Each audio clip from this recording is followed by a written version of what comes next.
Halo semuanya, kembali lagi dengan saya Rinto Wuang.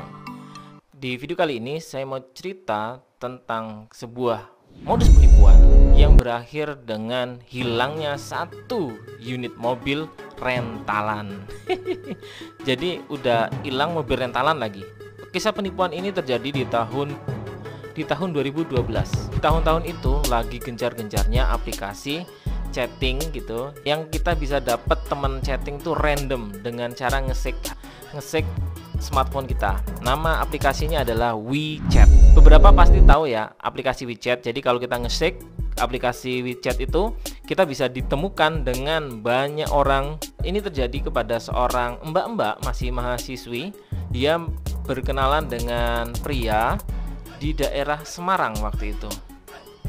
Akhirnya mereka janjian untuk jalan-jalan ke Yogyakarta untuk ya namanya orang mau PDKT gitu ya. Mereka ingin kopi darat, ketemuan di Jogja sambil wisata. Karena mbak-mbak ini adalah mahasiswi di Semarang dan juga si penipu ini mengaku berdomisili di Semarang. Akhirnya mereka ke Jogja menghubungi satu orang temannya yang ada di Jogja gitu.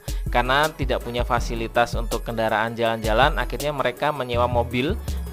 Tapi masalahnya adalah mobil yang dirental itu bukan atas nama mahasiswi atau si penipu, melainkan orang yang berdomisili di Yogyakarta. Waktu di Jogja gitu, mereka berkeliling di beberapa tempat hingga akhirnya mereka mampir ke daerah perbelanjaan Malioboro. Ketika di Malioboro, mobil rentalan ini diparkirin kalau nggak salah di Abu Bakar Ali ya. Setelah mereka puas main ngobrol-ngobrol gitu ya di daerah Malioboro, pria yang dari Semarang ini dia nawarin diri untuk ngambilin mobilnya di parkiran, kemudian jemput mereka di depan trotoar di Malioboro.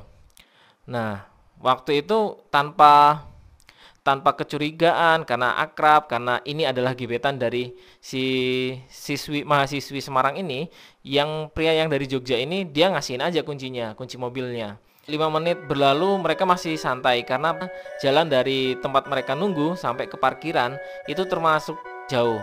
10 menit masih tenang. Tapi ketika sudah masuk di menit ke-20, pria yang dari Jogja yang ngerental mobil itu mulai curiga, kok nih orang nggak balik-balik ya? Wah, kemana nih? Akhirnya karena dia curiga, dia lari dari titik itu ngampirin ke parkiran. Dan ternyata mobilnya sudah nggak ada. Dia tungguin di jalanan, dia cari sepanjang jalan, nggak ada mobil yang lewat. Akhirnya mbak-mbak yang dari Semarang ini, mahasiswi ini, inisiatif telepon nomor si gebetannya ini. Waktu ditelepon tidak aktif nomornya, WeChat tidak aktif semua. Akhirnya mereka sadar kalau mereka sedang ditipu dan mobil yang mereka sewa itu hilang. Berjalannya waktu, ya kita nggak bisa pungkirin ya, yang namanya Indonesia itu pasti kalau ada apa-apa itu pakainya paranormal. Kita nggak bisa pungkirin itu. Kebanyakan pasti pakai itu. Satu pihak itu menggunakan paranormal untuk mencari mas-mas itu. Walaupun sebenarnya banyak banget kejadian yang informasi yang diberikan paranormal itu sebenarnya nggak masuk akal. Waktu itu paranormal bilang, oh dia lagi ada di daerah sini, coba kamu cari ke sana. Dicari nggak ada. Oh ini sekarang dia pindah ke daerah sini, coba kamu cari sana. Ternyata nggak ada. Nggak ketemu. Dia sudah lapor polisi, dia sudah negosiasi dengan pihak rental gitu, tapi belum ada kabar. Sampai ada satu kejadian, ini nih bener-bener menurutku sangat keberuntungan yang luar biasa. Jadi mbak-mbak mahasiswi ini yang dari Semarang, dia itu main ke Jawa Barat, kalau nggak salah loh ya, kalau nggak salah itu ke Bandung.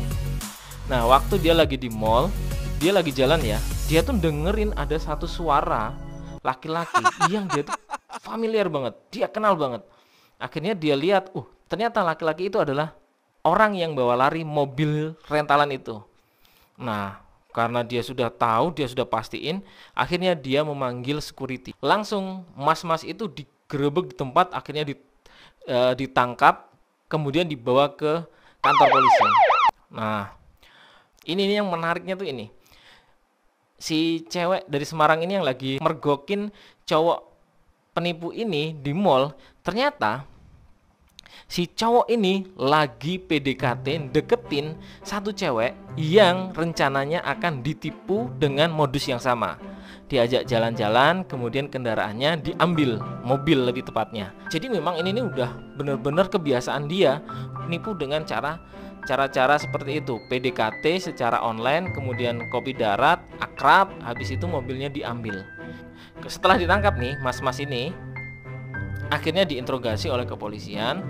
Ternyata nih ya teman-teman ya, ada beberapa fakta yang mengejutkan.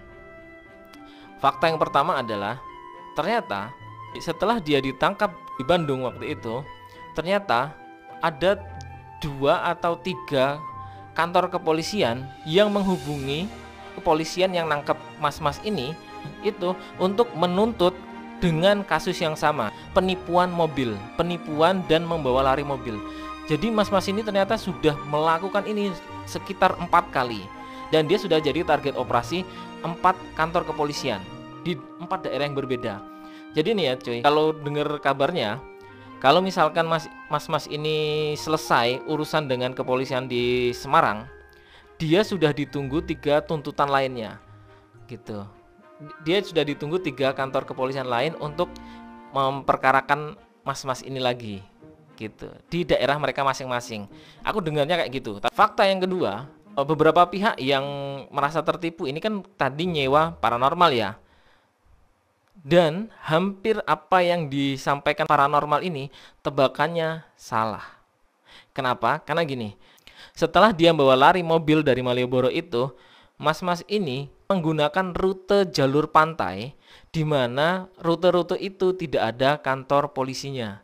Dia bilangnya kayak gitu. Jadi dia cari jalur yang membawa mobil itu tidak melewati kantor kepolisian. Setelah itu dia tidak di Jogja. Kabar terakhir yang aku dapatkan adalah dia masih di penjara gitu ya. Tinggal nunggu tuntutan-tuntutan dari beberapa kepolisian di daerah lain.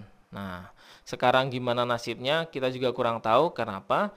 Karena ini tidak terpublikasikan di media sosial atau di berita.